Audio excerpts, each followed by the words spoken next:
podcast. Welcome to another episode of Rey and Nev. the Rey and Nev show. And Nev, I'm going to ask right away before people end up leaving.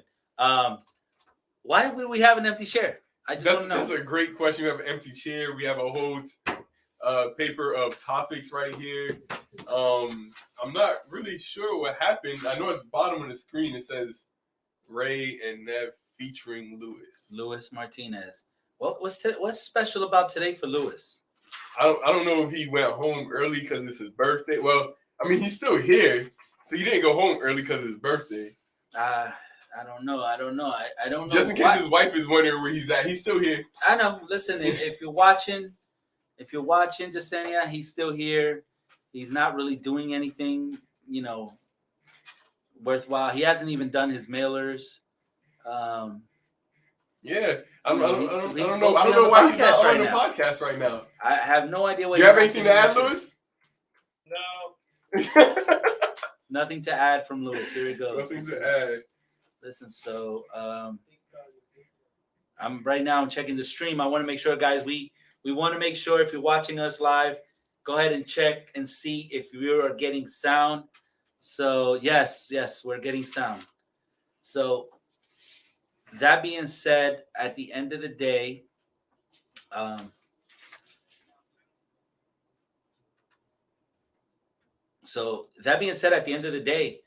we're gonna have to do this podcast without Luis. Yep. Just go ahead and push this chair back. Yeah, push that chair back, bro. It's like we don't even need it there. You know what we should actually do? What? Act like he's still here and talk to the chair. Yeah, I think that's a great idea. Yeah, that's a great idea. So, Luis, do you know anything about new home builders? Oh, you don't. You don't. You can't. Okay, he's kind of staying quiet about it. He's shy. Got it. So I guess if you want to buy a house and it's a new home, you might not want to use Luis. You might not want to use Luis. No, not at all. You might be frozen, actually. No, I don't know why we're frozen. If we're frozen, that's weird. That's what I get for talking shit. What's your phone password? That's what you get for talking shit.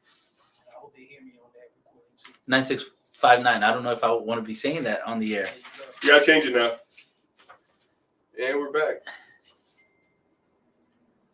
I think I said, see what happened? That's voodoo right there. All right. Hopefully we're back. My birthday, see that? What's crazy is we wanted Luis to be here so bad we could almost still hear him. It's almost like he's here. It's like the spirit of him. Yeah, the spirit of the spirit of him is here. You can still hear it. That's talking in the background. Exciting. So, what is this episode about? What are we talking about today? So we're going to talk about two topics that are dear and near to my heart. Mm-hmm. Topic number one is new home builders, how they're taking advantage of our people. Uh-huh. And topic number two. Yeah, and topic number two is iBuyers.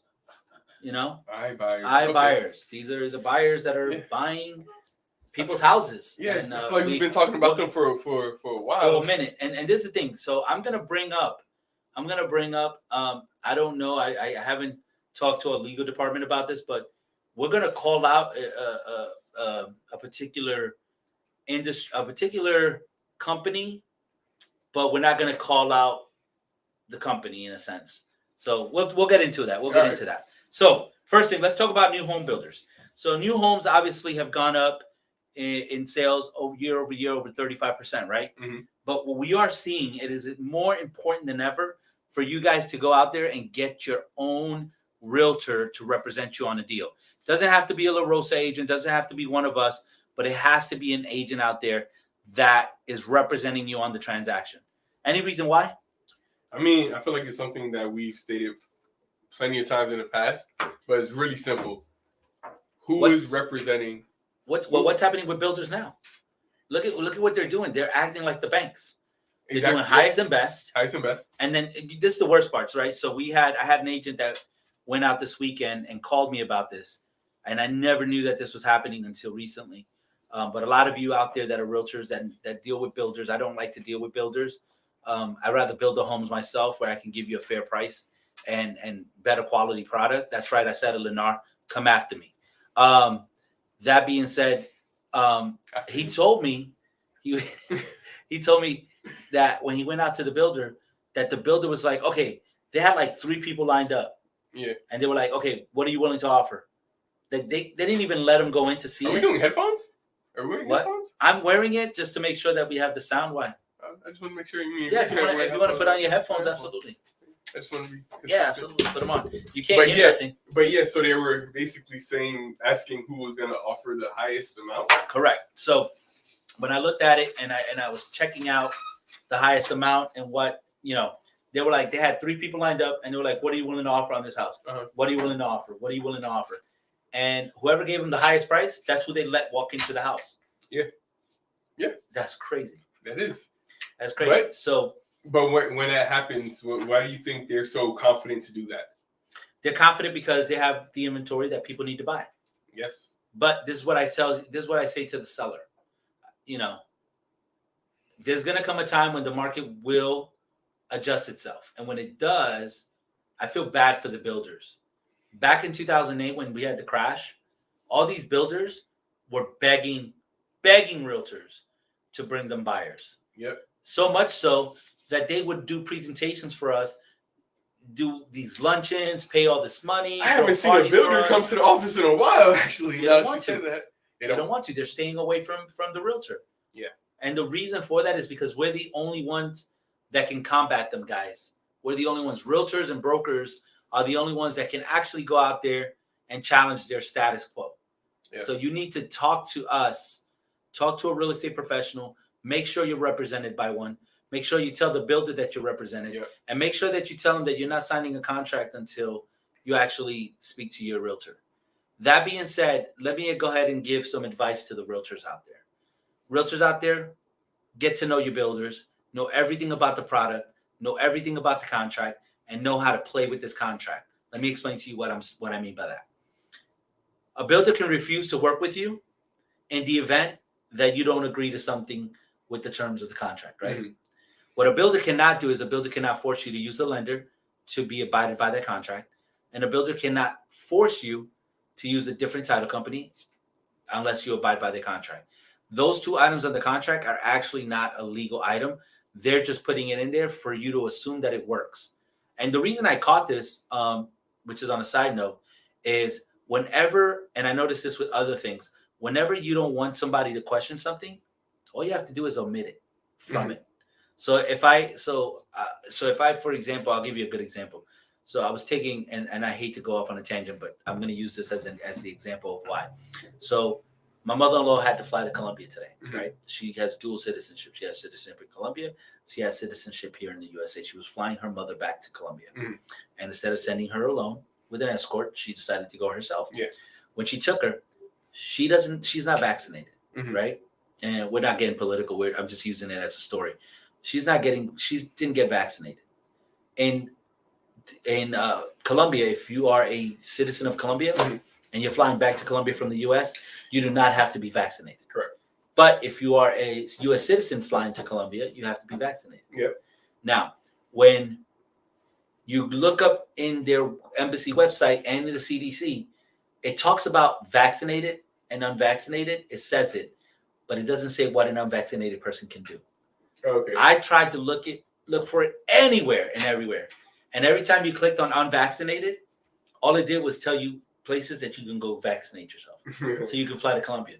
Now once did it say, well, you don't have to be vaccinated. Yeah. That's the same thing that the builder's doing.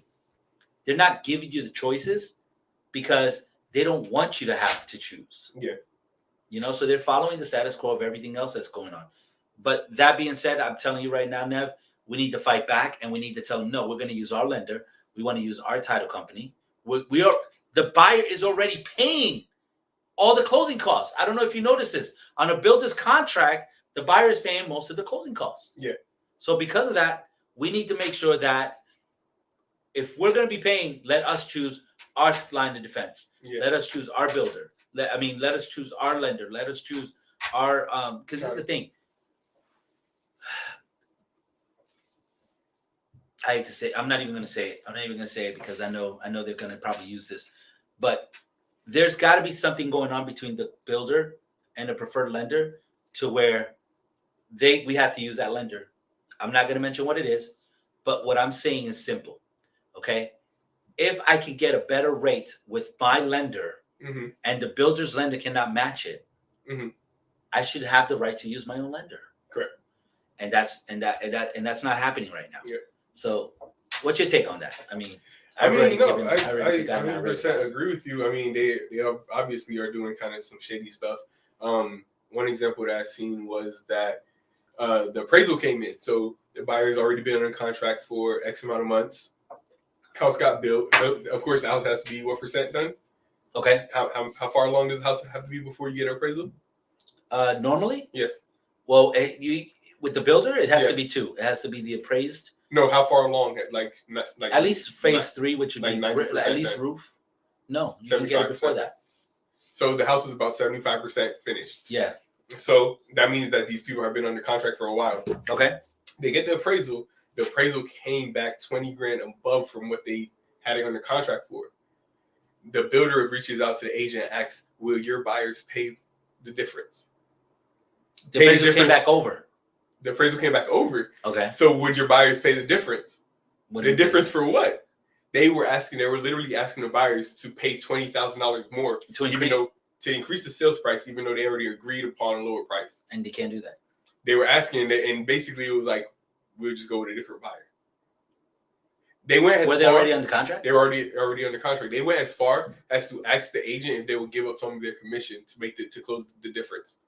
Mind you, in no transaction is this ever it's not even possible because of what? Who does this appraisal belong to?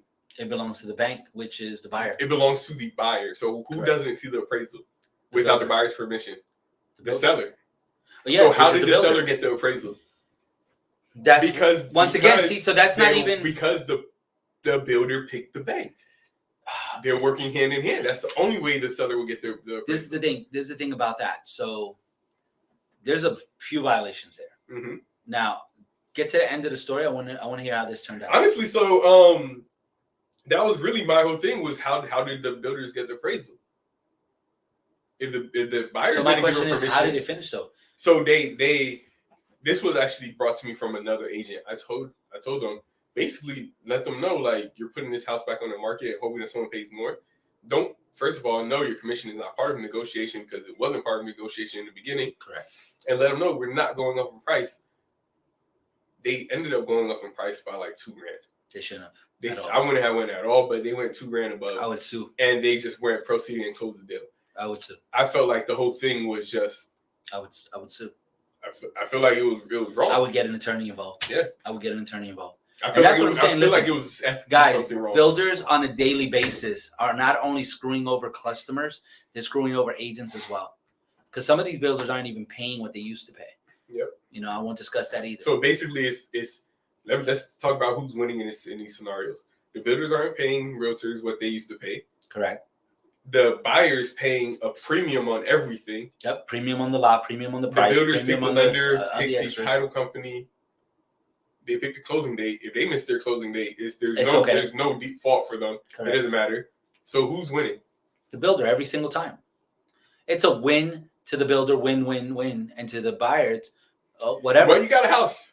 You got your house. Yeah, and it's not even. And the thing is, they're betting on you being excited enough and happy enough when you do close the house. And let me tell you, and I'm gonna get to the end core of this, so just so you understand, guys, the builders aren't special. They're not using anybody special.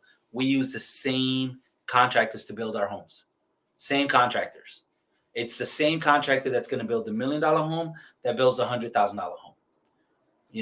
And if you got a crappy contractor, that you ended up getting stuck with, you're getting a crappy home, no matter how good of a builder it is. We've had a builder that we discussed with one of your clients that continues to have problems and they never get it fixed. Yep. So, I mean, it's a great builder, but they're contracting out to horrible workers. Yeah. It's not even horrible workers. Customer service is horrible. They're contracting out to the lowest price workers they can find. Correct. That are doing the lowest quality work. Because that gives them a higher profit margin. It gives them a higher profit margin. And that's sad. I mean, unfortunately, this is going to continue to happen until, more small builders like us get out there, more homes go up in inventory for sale. This is something that I see. I foresee maybe into the second, third quarter of this year, unfortunately, especially because people are continuing to move here. I remember last week we talked about 800 a day or something Yeah, like that. so between now and 2025, I believe I said, it's going to be about 800 people a day moving to Florida. Which is crazy. I mean, we're not going to be able to keep up with supply with demand. Supply just cannot operate that fast. We just don't have the manpower, nor the land, nor the means to make it happen. So just be careful out there. Don't take the crap. At the end of the day, a home is a home. And if you don't close with that builder, you can close with someone else. But make sure that they don't try to screw you over. I mean, in that case, I wouldn't have paid the $2,000. I would have got an attorney involved. It would have probably costed about $2,000 to get the attorney involved. But it's the principle of the matter. And that story needs to be told more than once. Yeah. We need to start with everything. Listen, guys, if you guys can start putting in the comments or, letting us know what's going on, send us a message to Ray Zapata. Well, let's do Ray. Let's do Neville's because Neville's is a little bit easier. Neville at executivegroupfl.com. Neville at executivegroupfl.com. You know what? Flood my email. Go ahead. Yeah, go ahead. Flood his email. Let him know what's going on. Let him know the experiences you've had, and if we need to put a builder on blast, we'll put them on blast. Yeah. And I feel like a lot of these problems that come up, they occur because the right questions aren't being asked. Correct. Because the valid question would have been, the only question I have is, how did they get the appraisal? Well, let me ask you a question. Does a regular, everyday person know what questions to ask? Unfortunately not. And that's the problem. They need to equip themselves with a professional real estate agent. And when I say a professional real estate agent, there's a difference. Obviously, you want to interview your real estate agent like you interview anyone else that you're going to hire. How many deals do you close? Have you worked with builders? What builders do you work with? Do you not like this builder? What's the reason for it? Most agents that have worked with builders will tell you sometimes the salespeople at the center are really nice. Some of them are. Some of them are jerks. But at the end of the day, if it's not on paper, they sell you fluff, and they do this a lot too. Yep. They tell the customer that. I remember one time, not to go on a segue, I explained it was actually a friend of mine, they were going to a new build, and I met them at the new build, and this was after I stressed them a million times that, hey, you need to have a realtor there when you're signing a contract. I get there, and they're going over the contract and everything. We're going over it together, and I'm like, what about the free fridge? And he's like, what do you mean the free fridge? I said, the free fridge there was a paper, there's a flyer in the bill that we just looked at. And he's like, what are you talking about? And he's like, I'm like, the flyer that's in there. Correct. And he still, I don't know what you're talking about. So, of course, I took the flyer. Yes. I took the flyer. So I'm like, this flyer, boom. And it was a fridge, and it was something else. Granite in the master. No, it was flooring. It was an upgrade on the tile and the floors, the quality, the type of floors. And so he was like, oh, that, I forgot about it. And I'm like, yeah, so we're getting this, right? And he's like, yeah.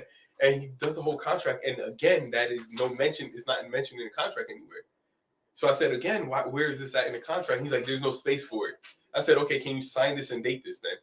Yeah. And I literally made him sign and date the flyer, took a picture of it, sent the picture to the clients as well, so they had a copy of it. And I sent it to my dot loop, which is where I organized all my files. Documents. Yep. So it was right there. So we made sure on day of closing, if this fridge wasn't there, we had more than enough documentation. Yeah. Saying this fridge was. No, that's what I'm saying. It's important that it's always documented, because if it's not on paper, it doesn't exist. Exactly. I could tell you a million things. Yeah, we could do this and we could do that. I wish I really cannot remember who I was with though. Because I almost want to call them and ask them about that. Cause I know they remember it. Yeah, they probably. Because I remember on like a week before closing, they sent me a picture of that again. Of the fridge. Yeah, and they were like, "Hey, are we in the fridge?" And they got their fridge. Yeah, of course they got their fridge. Exactly.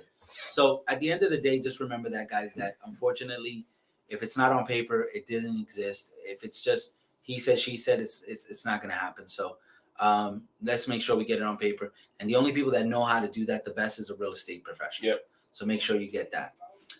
Make sure you get one. Make sure that they're following through on what they need to do. And also, these builders out there, just understand that we're coming after you guys. Right now, you're building starter homes at like $400,000 in the Orange County area. I mean, come on, the regular folk, blue collar, workers not going to be able, or families not going to be able to afford that. So what are you doing to help these families that really, can't afford that? Are you going to build a more affordable home? Probably not. That's where we come in. But that's for another episode. That being said, let's talk about, which builders do you feel are still being fair to the customer, fair to the realtor? I could just mention one builder that comes to mind. Go for it. D.R. Horton. D.R. Horton, they are actually really good still. They still have better pricing. Yes, they do. They do have the same quality that they've always built with. Always It's really good credit, yeah. good quality, good credit. As a matter of fact, JC used to work for them. So Yeah. JC I've knows. actually never had an issue with D.R. Horton. Me neither. There's some that I can't name that I've had many issues with. Absolutely. And then they love their realtors. They still They do. reach out to us. So, and the reason why they reach out to us is because they know exactly how bad they suffered, and they remember that pain back from 2008, 2009.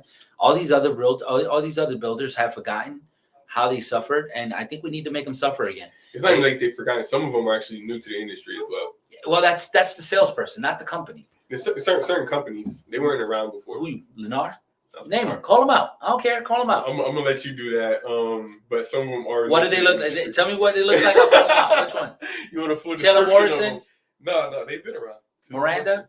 Miranda. I'll give you Miranda. Miranda didn't even used to like to work with realtors. Now they do. There you go. Now they do. There you go. Right? Why?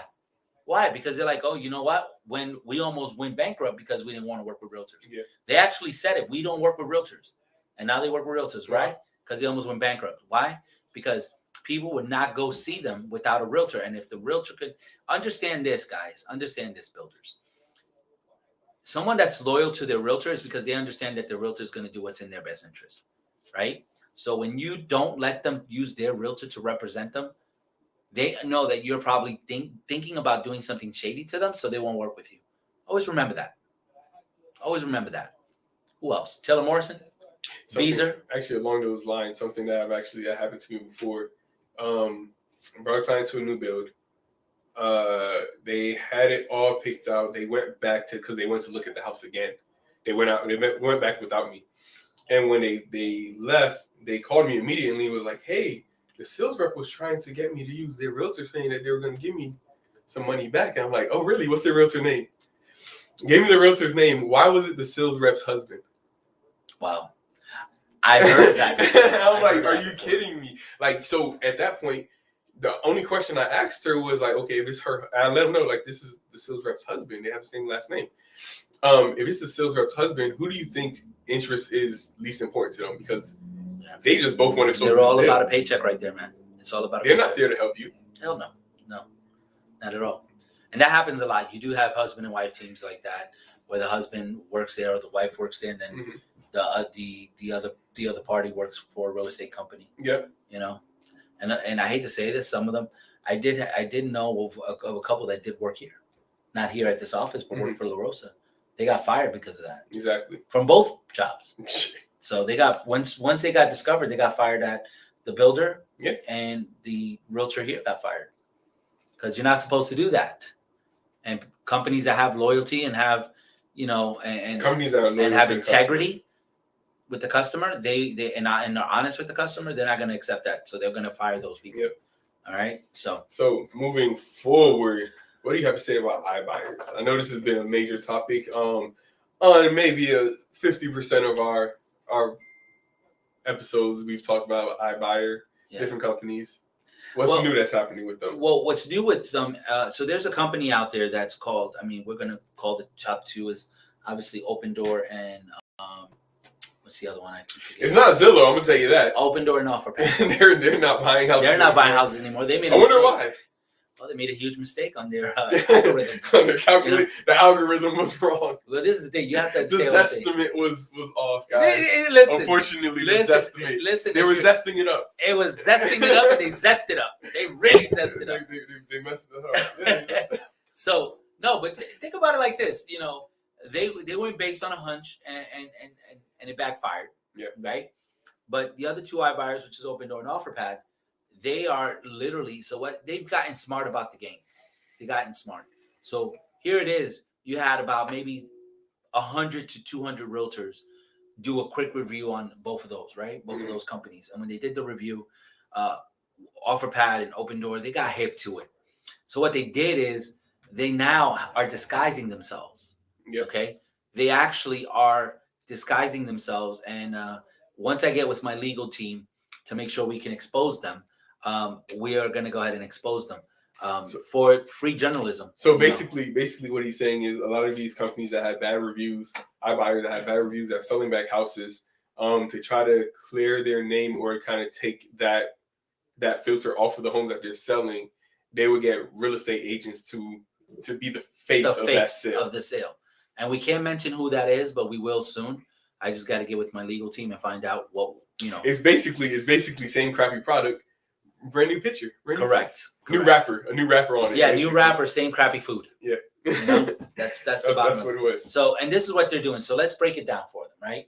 So an iBuyer comes in, you reach out to them because you received a flyer or you saw their advertising on either a billboard or on or you saw it on TV or heard it on the radio, and you decide to call to get an offer on your property. And they offer you a pretty good offer. I'm not gonna lie. Yeah, no. The numbers are initially they make sense. I will tell you this: to us, it looks weird as hell. It looks weird as hell that they're offering these numbers. But then you have to do the research. Mm-hmm. So their goal is to make a certain amount of money for their clients. Yep. Right. So the way they have to do it is they have to, let's say, if they can get back anywhere between 20 and 25% of the sale of the property, they can then make their client 8%, and they can still have salaries and pay everybody that they need to pay to get their iBuyer program or their company off the ground or their business, to keep their business flowing. So what they do is at first they charge you 13% fee. Yep. 13% is their minimum fee. Okay. So you're going to be paying. So, and this is where they trick everybody, guys. This is where you get tricked. So they charge you a 13% fee. Okay. And then on top of that, they do an inspection period. When they do the inspection period. So hold on, when you say 13% fee, that's 13% of what? Of whatever the purchase price is. So they're buying it from you for $300,000. They're charging 13%. Yeah. So $300,000. So you look. So that's what you're paying them. Correct. So I'll give you an example. Let's do easy math for everybody. $100,000. You're giving them $13,000 to do it for you. Yeah. So that's your fee. They charge you $13,000. All closing costs are on you. Okay, so on top of the 13%, you also pay the closing costs. And they have their own title company. Once again, in the same realm as the builder, they're in cahoots, which means they're getting better fees. Yeah. Okay. For them. So they're paying very little fees because they're going to bring volume. That's how you sell yourself. Okay. Then on top of that, they do an inspection. Mm-hmm. After the inspection, they're going to tell you stuff that's wrong with your house that's really not wrong with your house. Mm-hmm. And you're going to have to eat that up. Actually, we have a contract. We're waiting for, like I said, legal to give me the green light. Mm-hmm. So we can actually present a contract that shows exactly what we're talking about. So what they do is then they charge you another 10, 20, 30%. Yep. Right? So once it's all said and done, it's about 20 to 25%. Of course, if I'm getting 20 to 25%, but this is what I see. So as a real estate agent and as a regular person, if I go check that property, it'll say that it's sold for $225. Yeah. But it really only sold for like, for example, if it's $100,000, I'm going to say that it's sold for $100,000, but I have been credited $20,000. So I only gave you $80,000. Yeah. So when he says credited, it's something that's possible. So the sellers at closing, basically your sellers credit the buyers X amount of dollars from the entirety of the sale. And so on paper, it shows that $100,000 is what we bought it for. Credited was $25,000 to the buyer. Correct. Which what happens at that point? But is what I'm happens? Only paying $75,000. You pay $75,000, and the reason why we know that, but it's not shown for the public, is because that's not something in public records. Correct. So it's not something that's seen on your end. So they're very smart. We can see it on our end depending on if it goes into the MLS or not. So that's added information that kind of is realtor only information, but that's where that information is, and that's how that happens. Yeah, and not only that, sometimes we have to do the research even deeper to get it. So when we do the research deeper, we're able to look at documents that you guys, the general public, cannot, and that's how we're getting to that. Now, so here it is. You thought that it sold for the 100. The person that got it only paid. The person that sold it only got paid $75,000, and now it goes back on the market for 110. And they're like, well, they didn't really increase it by much. But if they sell it for 110, they've already made their money and some because they only bought it for 75. Yep. So they're making over 30% on their purchase. Now they can continue to purchase homes and buy them out. Now, that same home, you could have sold it with an agent, got the 100,000 and still made money. But let's say if it was really worth 110, you sell it at the 110 and you're getting more money anyway. Yep. You saved that 25% that you just gave away. Absolutely. So that's one iBuyer. That's one iBuyer situation. Another iBuyer situation is, and this one is when you're working with an agent. Make sure that you have an agent that knows how to deal with these iBuyers. When you have iBuyers that are buying your property on market. So that was an off-market example. Mm-hmm. But when you're buying on market, one of the biggest things that I'm noticing when we get them to, we have this do. issue. We're going to teach you, if you for some reason decide to sell your home for sale by owner, please get a pen and paper right now. We're going to give you exactly the tips that you need to do to make sure that you don't get hoaxed by these people. And secondly, if you don't want to do the things I tell you, call the realtor that can do these things for you. Mm-hmm. Find out a professional that's gone up against these iBuyers and literally, I'll tell you right now, has pretty much told the iBuyer to, F off if they don't want to do what we tell them to do. So step number one is you're going to get a contract from them, right? Yep. And you're going to look at the inspection period. They're going to say 15 business days. Yep. So what would you do at that point? 15 business days. Let's do some simple maths, right? Yep. A business week is only 5 days, Monday through Friday, right? Right. So business days are only Monday through Friday. So Saturday and Sunday isn't counted. So basically 15 business days is 3 weeks, 21 actual days. 21 actual days. It's ridiculous. Now they're going to close after the 15 days, after the 15 business days, which is so then they're going to go ahead and add 2 more days because remember we have to add the weekend again to it. Correct. So 21, 22, 23. So they're going to close on the 23rd day. All right, but there's the thing. On day 21, they're sending you a letter saying, "Hey, I know we offered you this amount, but we found this and this and this wrong with it. I need a price reduction or I want to cancel." So they held you up for 21 basically days. almost an entire month just to tell you we want to pay you less, or you can put it back on the market and wait another 30 days. 30 days to close with somebody else. So they basically wasted your time. And they put a client against the wall. Yeah. So for my for sale by owners, sometimes they're like, "Oh, you know what? I'll take the loss." Mm-hmm. Sometimes that loss could be 7, 10, 20. I'll give you one that was really horrible. They said, "Hey, the house needs a new roof." Mm-hmm. And I'm like, okay, so you obviously don't do your homework. Keep in mind, they're dealing with an experienced agent, a professional. And I said, "Well, you obviously don't do your homework." And I said, because we just did the roof on this house before we listed it. "Oh, but we saw some things." "No, you didn't, because it was done by permit. It was done right. And it was already inspected and it passed inspection and the permit is closed."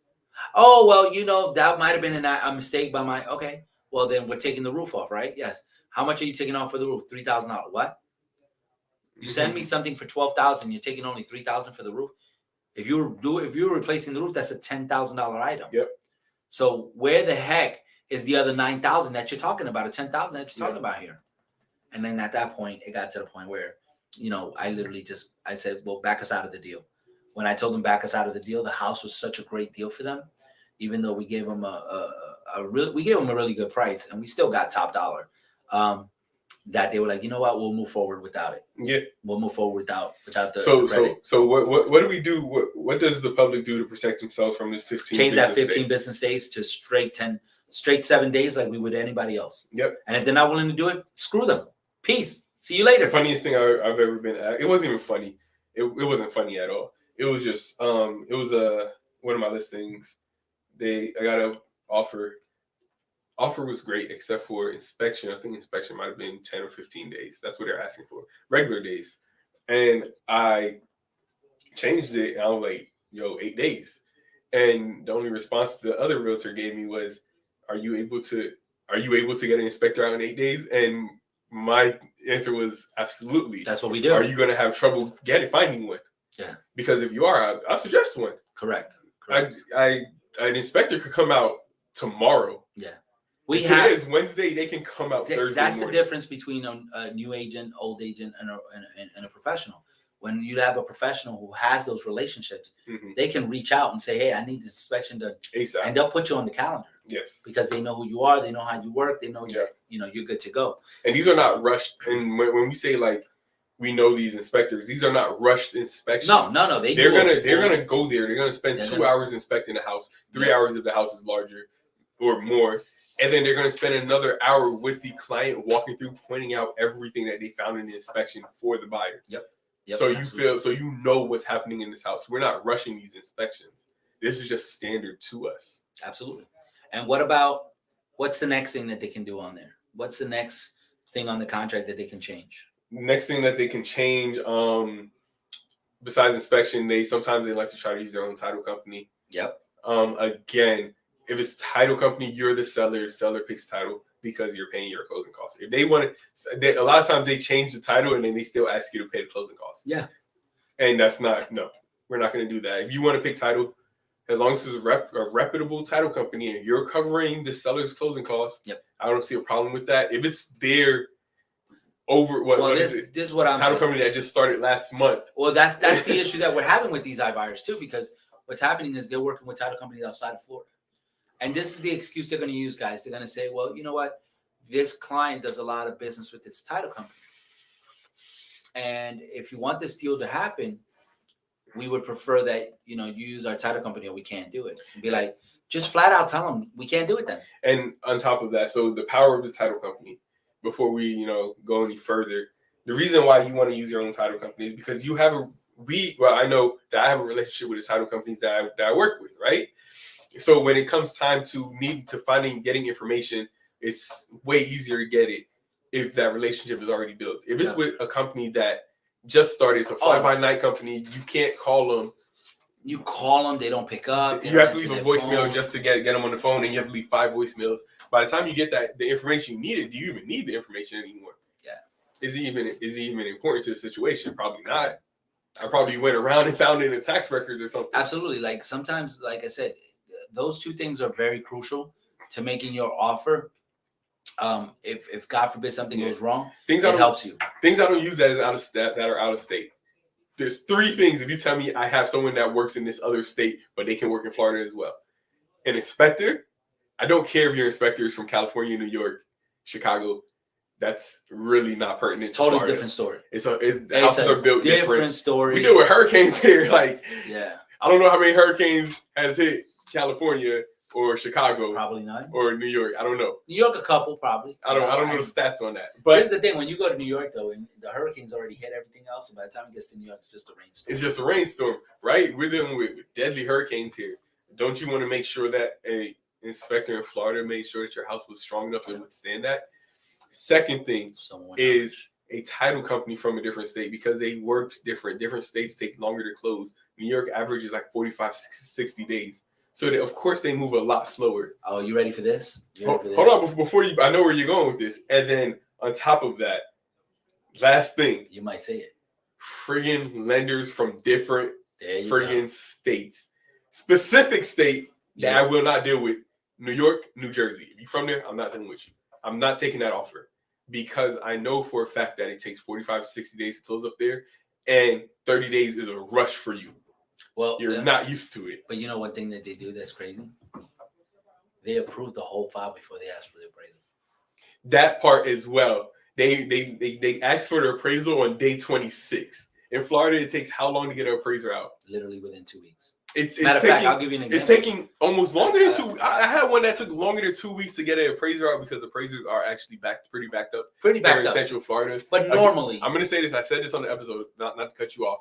If you have a college degree and you think you want to be an appraiser, apply for the job. We need appraisers in Florida. Yeah, we do. We need you badly. We need you badly. There's too many houses being sold and not enough appraisers. So they are backed up. Waiting until loan approval to get an appraiser out, you're going to have to. It's going to take 45 to 60 days to close. Exactly. And then there's the thing. Because of our contract and the way the contract's written here, you're gonna be in violation of the contract. You're gonna be in default of the contract, because the appraisal needs to be done by a certain time. Yep. So now you're out of your appraisal contingency, which is horrible. That's gone. That basically leaves you as a buyer unprotected. Yeah, it leaves your escrow unprotected. Yeah, actually, 100% your escrow's gone. 100%. But this is the thing that kills me about that is, we have agents and we're guilty of it too here, where some of our agents have allowed it, where they are working with in New York, and then I got to get involved, and then it gets crazy. He's talking about me, guys. I'm not talking about you. I'm gonna tell you why I did take this offer. It was actually the very best offer. Terms were amazing on there, and I didn't pay attention. Wait, which property are you talking about? I didn't pay attention to the bottom of the pre-approval where it I have said no idea what he's talking New about. Jersey. It was a rough one. But which one was it? You know which one that was. I don't remember. I was talking about somebody else completely different. Oh man, it's the one that I just went and picked up the sign from today. No. Yeah. We still closed on time, but we gave that lender a head. Like we gave him a head start. Yeah, we raised hell to make sure that closed on time. I don't think the clients knew that. No, the clients didn't know that. I will tell you this. There was no reason. I will tell you this. The client, we can't even mention, but I'll tell you this: the client felt like everything was just smooth.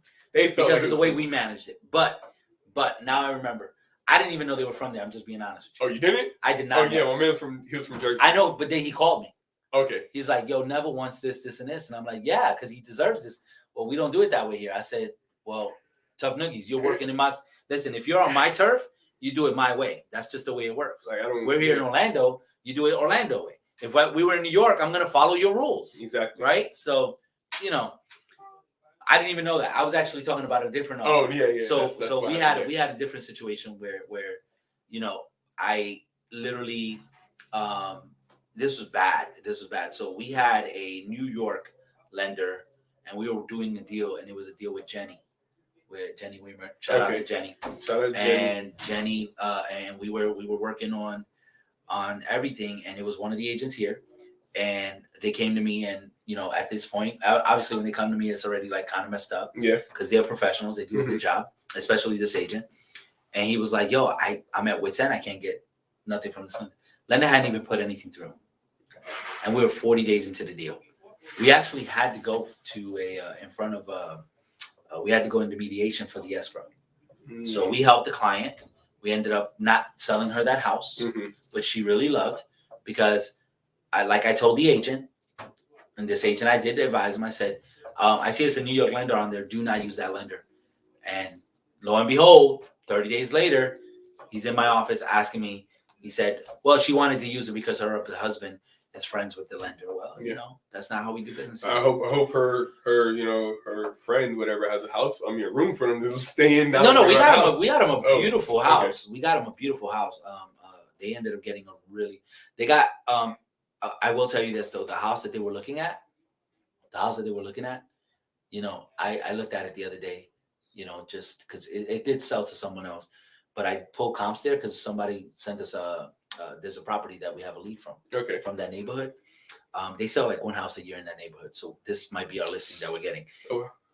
990,000. They were going to buy it for $6 million. Wow. Last year. Wow. So yes, New York lenders will screw your deal over. Now, I'm not saying it's not a competency thing. I'm not saying they don't know their job. It's not. It's just they don't understand the process. Now, I will tell you this. Than up there. That's I will tell you this though. I'm sure they do great work in New York. Yeah, absolutely. I'm not going to take anything away from them. And I would use them if I was buying something in New York. And I will tell you this though. We have lenders from New York that we work with. Yeah, of course. But it's not the lender from New York. Their home office is in New York, and they actually have people on the ground here. Oh yeah. You know what I'm saying? Ivan's on the ground here. Yeah. They're stationed out of up north. He's experienced here. Oh yeah, he's super experienced. He has a lot of experience in Florida. So and he was on the show. So yeah, he was. He was actually pretty awesome. Yeah, I mean, you guys couldn't barely hear him because he talks soft. But his team member talked loudly.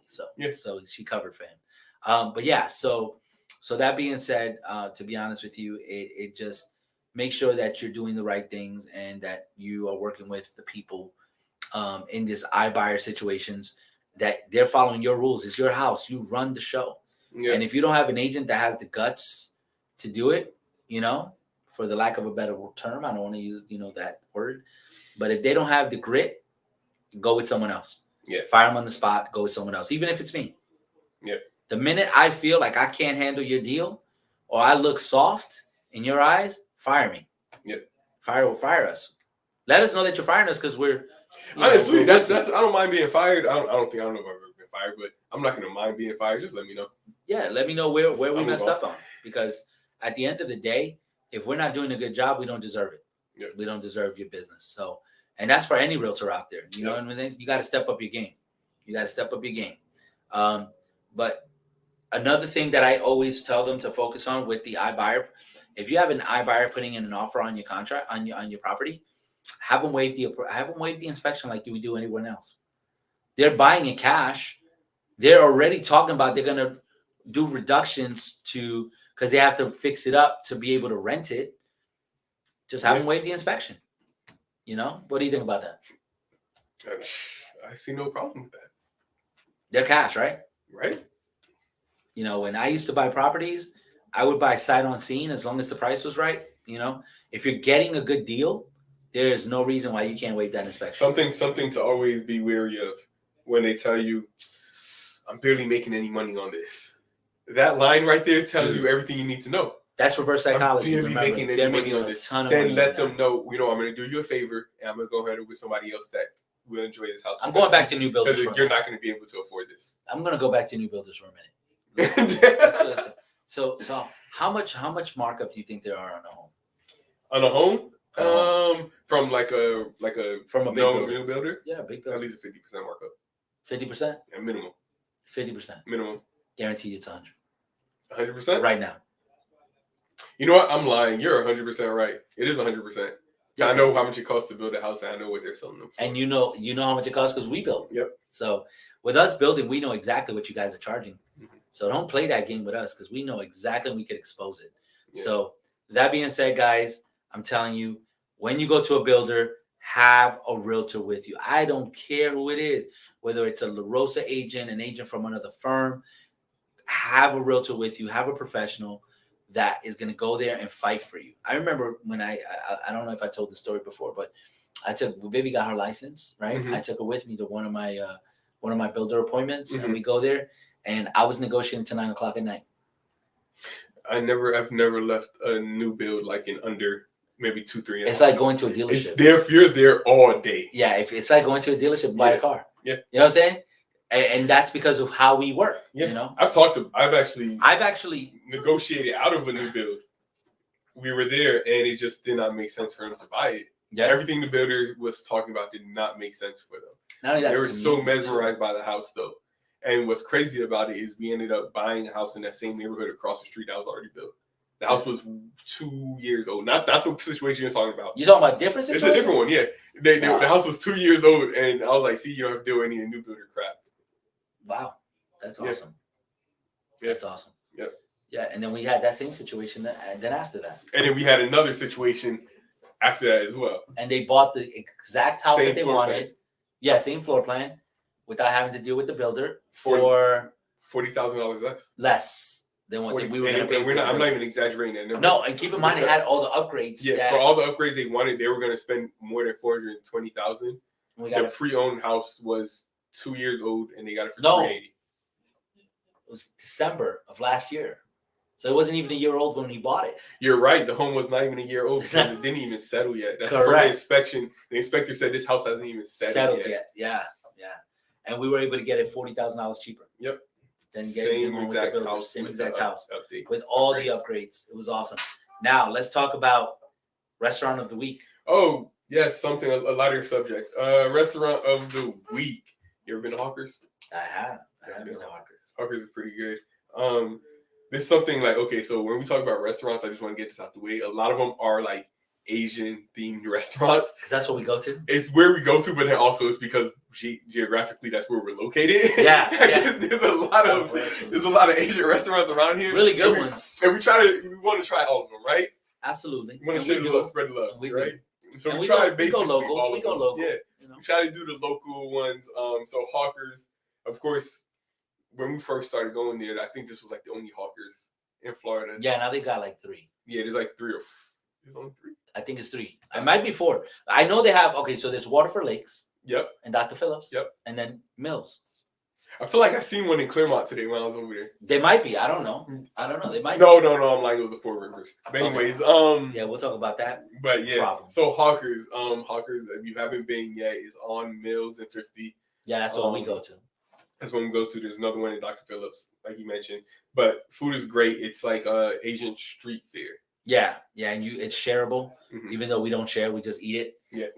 But it's really good. Yourself. I like the chow fan. It's my favorite. Yes. My chow fan is my favorite there. Which is like fried rice. Yes. Yep. With everything in it. Everything in it. Unfortunately, what I like about it is like a lot of the dishes. It's not one geographical like Asian country. It's more or less like small dishes from other countries, so you can get different things. So you get the chow fan, where you get like the like Thai. Yep. Thai curry. You get things like that. Yeah, and I like their double fried wings. Yes, their wings are amazing. Their wings are great. And for people who live in the area and that go there pretty regularly, you'll know that your direct competition is our restaurant from last week, which is Mama. Now listen, there's a story. We don't know. It's a rumor. We're gonna call it a rumor.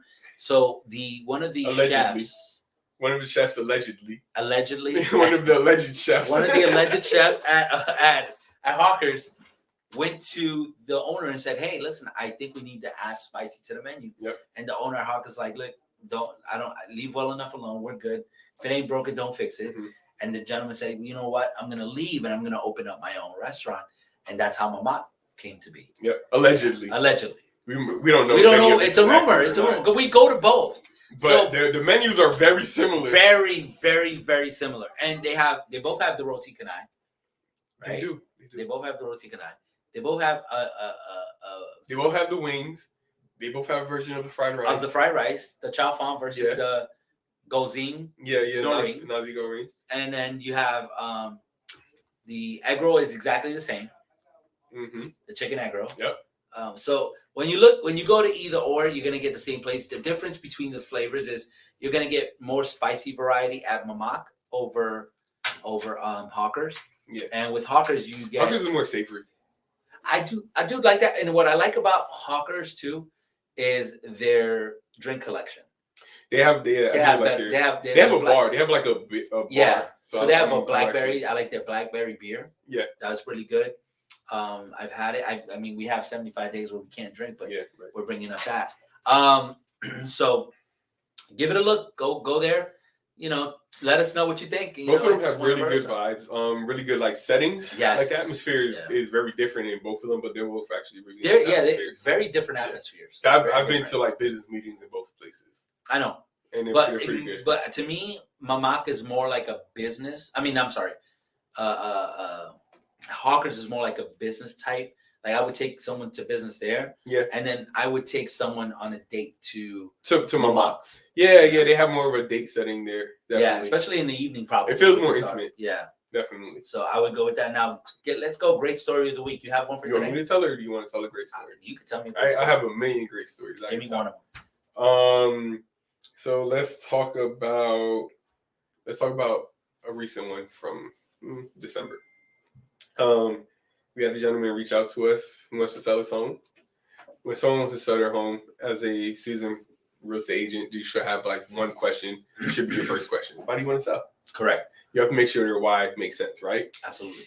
And he was very open about it. I actually want to sell my home because I want to take the equity to cover my bills for the next year because I want to go back to school. Yep. So he can get a better position at his current workplace, right? Yep. Yes. So actually, it'll be a huge jump, right? It'll be a way higher jump in pay as well at his current workplace. So logically, next thing is how much money do you have? How much equity do you have in your home? Yep. How much equity? He bought the home 11 months ago at maximum. It was 11 months when we closed. He owned the house for 11 months on the day of closing. And the house he bought And what's funny is the house he bought, those owners owned it for 11 months as well. But anyways, what's crazy about it is that he bought this house 11 months ago for $80,000 cheaper than what he sold it for 11 months later. So in 11 months, he gained an $80,000 equity. And the home that he bought, those sellers also gained the same amount of equity. And it's funny that they've gained the same amount of equity. Like, how is that possible? it was possible because the house was in the same neighborhood. Yeah. So, which is crazy. And so we fast forward, right? They put down what 5%? What 3.5? They put down. It was 5. They put down 5% towards their closing costs, and their down payment, and then an additional for their closing costs. And he still was left with enough money to cover his bills for the next year in a bigger house that was newer than his previous house. And he doesn't have to work. And he what go he to wanted school. too, because that's And exactly the house. The floor plan that he wanted, we were actually able to get him the exact floor plan that he wanted in the exact area that he wanted. They don't have to move his son from the school that he was going to. Correct. And this kind of goes back to when people say, "I want to wait to buy a house." You can definitely wait. It's up to you. You know, it's your money. Wait. The people who aren't waiting, they're winning. Correct. And he bought the house. He bought that house when everybody said the market was horrible a year ago. Correct. And what happened? He doesn't need to work for the next year. He can go and better his life. He can go to school, better himself. He can go to school for the next year, not having to worry about any of his bills not being paid because he has that money saved up. So and this is the thing: the job that he's working at doesn't want him to go. You know what I'm saying? They are actually saying, okay, listen, we're going to incentivize, because I talked to him just recently. Okay, we're going to incentivize you where we're going to work you just a little bit, and then you can go to school for the rest of the day. We'll accommodate you so that when you do get that degree, you could come back to work for us. We don't want you to leave us. Exactly. So, because he could go at that point, he could probably go anywhere he wants at that point and do well. So. And that was such a success story because it wasn't something I expected going into the situation. Yeah. I didn't I see sellers every day, they're winning because of the market, but this guy, he was able to really he was really winning. Yeah. He was bettering himself, bettering his family, bettering his legacy, his legacy, 100%. And they're building an amazing legacy. And it was really because he went ahead and purchased when everybody was telling him this is a bad time to buy, and then he purchased again when people are still saying it's a bad time to buy. And if you wait for a great time to buy, I don't know what you're gonna buy. I'll tell you this. You know what I say to most people? Like, when is their best time to buy a home? Mm-hmm. Do you know what I always say or no? I feel like I do, but go ahead. I always say the best time for you to buy a home is when you can buy a home. When you can buy a home. It doesn't matter the market. The market's going to change every single day, every single year. It's going to be a different market. You buy the home when you know you can afford and buy that home. Because this is the thing. At the end of the day, if equities continue to shoot up, your home is going to go up. Yep. If equity shoots down, guess what? It's going to come back up. Yep. People that have bought in 2006, 7, and 8, that bought at the bottom of the market, made tremendous amounts of money. People that bought prior to 2006 have equity now that didn't lose their home. Amazing amount of money. But that's what I'm saying. Even then, so think about it like this: in 2000, whoever bought in 2005, 2006 bought at the height of the market at that point in time. Yep. Right? They stuck it out. They said, you know what? I know I'm upside down on my house, but I'm gonna stick it out. Yep. And they continue to make their payments. And then fast forward now to 2018. 2019, 2020, 2021, the market has continued to go up. They're going to have, they already do have, not only did they recover and no longer are in the red, but now they are also, have a ton of equity on their home. Yep. And it's probably above. I'll give you a good example. So if you look at Hunters Creek, if you look at Windermere, if you look at Pine Hills, who would have said that Pine Hills would be 80% year over year? Who would have said that? Nobody. If I told you, if I told you I'm about to buy a house in Pine Hills for $300,000, would you believe me? I would not. Good luck trying to find, bro. You can't even find anything under $300,000. You'll find stuff. I'm over exaggerating, but no. Still, think about it. Look, still, I'll give you $300,000 in Pine Hills. I'll give you a neighborhood. Signal Hill. Signal Hill. Okay. Can you buy anything under 300? Nah. All right, I'll give you another one. Ready? I'll give you another one. What is it called? Oh my God, it's right off of Rose Hill. Oh, Rose Hill. Good Homes. Yeah. That's actually, I like that area. It's a nice area. Yeah, I like that area. It's very central. Can I get something under 300? No, absolutely not. Absolutely not. So at the end of the day, guys, just understand this. It's the best time for you to buy a home is when you can buy a home. Just go ahead and buy a home. Yeah. By the way, We're actually about to wrap this up. Let's Lewis, go ahead and wrap it up. Lewis, do you have anything to say? He doesn't have anything. It's almost like he's still here. I can still hear him. I can still sense him. Yeah. It's like he's in the room with us. You know why we can still sense him? Because he just had a 40-minute conversation over here in the corner. Yeah. He was parched right now, so he went and got some water from the fridge. Yeah. He's still here with us. Absolutely. He could have stayed, for the hour that he didn't want to Lewis, shoot, but if you it's can okay. put some water here, please. So Lewis is about to give me water. Please say hi. He's actually on the camera. It's his birthday today. Today is Lewis's birthday, and you know what? We've been treating him like he's young. We got him donuts, but it's obviously it's very, very obvious that my man Lewis, he's old and grumpy. Yeah, he is the youngest 57-year-old in the office. Grumpy old man. Part 3 coming out with Lewis. Oh, it's 4? You've seen them all? Wow, so he's seen all grumpy old men, guys. So Lewis is probably going to be playing for the role of one of the guys because he has Mr. Rogers cardigan on right now. Yes, he does. Yes, he does. Listen. Oh man, he's not. He wasn't on here because he takes regular naps throughout the day, and he would have fallen asleep at his time. He would have fell asleep during the podcast. The hour was just too long for him. We kept telling him that we want to do it for an hour. He's like, I'm not doing an hour. I'm not doing an hour. No, especially not with that cardigan. Yeah, not with that cardigan. You can't do it. But you're gonna fall asleep. It looks too comfortable. You're too comfortable over there drinking water. What did Mr. Rogers do with that on? You know what I'm saying? He's talking about Mr. Rogers right now. Right. These are his heroes, guys. Grumpy old men, Sesame Street, and Mr. Rogers. So with that being said, thank you so much for watching. Let us know what you want to hear. Subscribe to the channel. Like and subscribe to the channel. Turn on the notifications so that way you know. We're on every Wednesday. We are featuring Lewis. He's sitting right. Oh, he's not here. He was supposed to be sitting right here. So hopefully next week he feels better. He doesn't feel like a grumpy old man. He will be sitting here. And we're going to continue to talk about the things that matter to you about real estate. Thank you so much for watching. Have a blessed day.